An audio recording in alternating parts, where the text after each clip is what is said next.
sa patuloy nating pagbida sa mga kakayahan ng kababaihan ngayong Women's Month, itatampok naman natin ang mga babaeng bumbero na lakas loob sinusuong ang init at sunog para lang maprotektahan ang ating mga kababayan. Let's all watch this.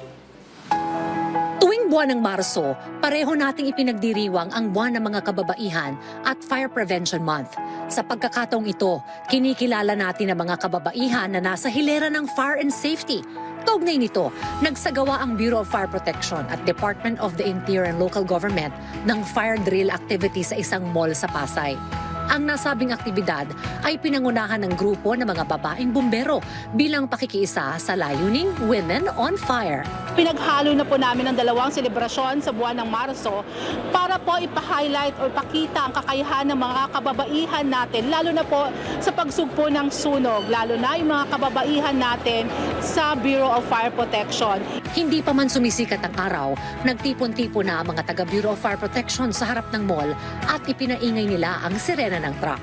Kabilang din sa mga nakiisa rito ang mga estudyante at empleyado na kung saan natutuhan nila ang basic fire drills exercise. As a student po, na-experience ko sa pagpatay ng apoy.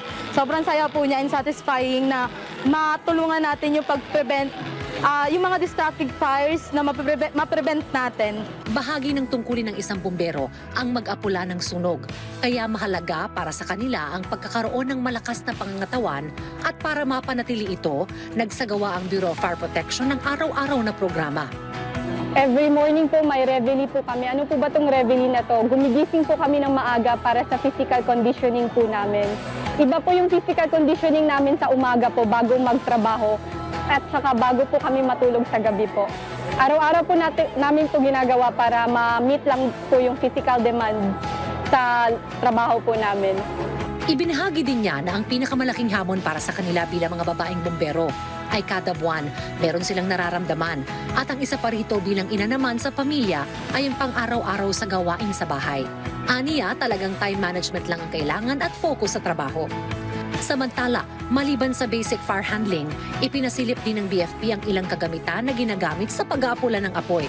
Kabilang na dito ang fire extinguisher, pati na rin ang mga rescue tools tulad ng lubid, martilyo, hagdan at palakol.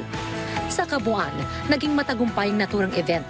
Sa parehong pagkakataon, nakita natin ang kahalagahan ng mga kababaihan na nasa linya ng fire and safety. Sa pag-iwas sa sunog, Hindi ka nag-iisa, mga kababaihan, kasama mo! Woo!